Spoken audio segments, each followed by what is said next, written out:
our minds, consciously or subconsciously, associate Ramadan with hunger and thirst. And we more importantly associate it with fried foods at Maghrib time. Right? That's, in our minds, it's whose iftar party are we going to tomorrow? And how many are we going to hold at our place? It's just become, it's a festive thing, it's a beautiful thing, yes, but the spirit of it, the purpose of it, when Allah spoke about it, the first thing He told me and you is, this month is valuable because the Quran was sent down in it.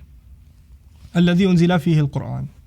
I would argue that for myself, this is what I'm going to do as an exercise for myself, and I try to do this every Ramadan. I actually remind myself of this statement of Allah every morning in Ramadan. This is the month in which Quran came down. This is the month in which the course of humanity shifted. The map of the world changed because of this one month. Billions of lives have been transformed. Families and lineages and heritages have been completely transformed because of this one month. If you think of all of humanity, all human history as one lifetime, if all of human history is one lifetime, then the month of Ramadan is not even a second.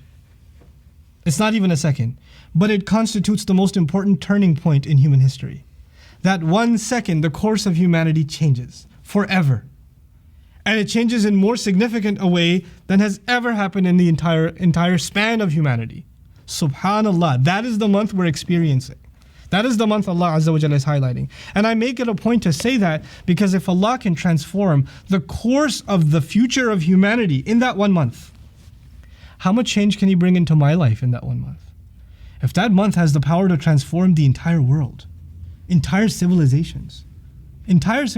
I mean, I think about the fact that I'm Muslim, but my heritage, some of it goes back to India, some of it goes back to Afghanistan, and all of those are actually go further back enough, they're pagan traditions. They're either Buddhism or some kind of Hinduism and some kind of ism. And you know what? Those isms became Islam at one point in our lineage, in some part of our heritage, and all of that started because of this month. I have Islam today because of this month. We have the Quran today because of this month. Subhanallah. Like, just to remind yourself of that through the course of these 30 days. Why is it that we're celebrating Ramadan? What's so amazing about Ramadan? You know? شهر رمضان الذي أنزل فيه القرآن. Did you know that prophets, especially Musa alayhi salam and Rasulullah sallallahu alayhi wasallam, Rasulullah sallallahu alayhi wasallam wasn't told to come to fast and then meet with Allah. Musa alayhi salam was prepared ahead of time before he received Tawrat. Rasulullah sallallahu alayhi wasallam used to do it on his own. He just left home and he's just going up in the cave and he's just literally fasting from the joys of life, just contemplating.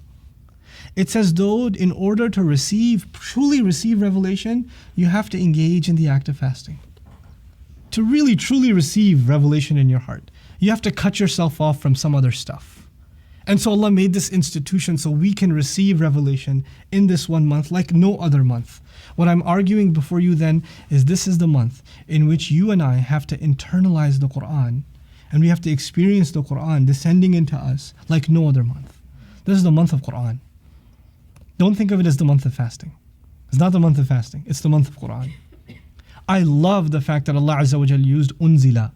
أنزل فيه القرآن شهر رمضان الذي أنزل الله القرآن فيه. Allah could have mentioned Himself and said the month of Ramadan is the one in which Allah sent the Quran down. But He said the Quran was sent down. He made it passive. And when you use the passive form of a verb, you're deliberately removing the subject, the doer, from the equation. You're not mentioning Allah on purpose, as though the reader is supposed to study the Quran and discover Allah all over again on their own. Rediscover Allah. Unzila fil Quran. Quran was sent down.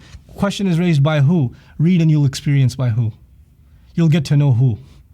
I can give you a simple answer, Allah, but when you recite the ayah and you go by the end of reciting the ayah, Allah, then you'll know who. You're reintroducing yourself, subhanallah.